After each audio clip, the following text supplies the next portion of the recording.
my biggest problem that I have with and I would single them out, the Democratic Alliance, as I feel that the DA for the last couple of years, they have lost touch with South Africans. They've lost their ability to actually be relevant, I would say. It's the equivalent of walking in a room and not being able to read the room, to read what's happening, what's going on. They can't get a feel for what's going on in our country at the moment. And I feel that is their biggest downfall as such. Not being able to understand or read the room and figure out what the way is, like what we as South Africans actually want and what's important to us. For example,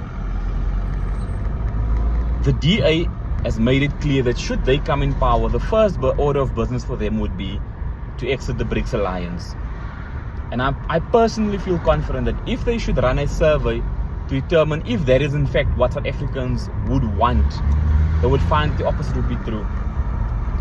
If the DA was in power today, their stance would be very clear with regards to Russia and how they would treat Vladimir Putin, which is again in direct contrast to what South Africans would deem appropriate and necessary. And I feel that is one of the biggest problems. The DA's inability to read the room, but also secondly, the DA's inability to be open to hear opposing views, people's stances, which doesn't line up to theirs. And that is why many of the coalition governments has not worked out throughout the country.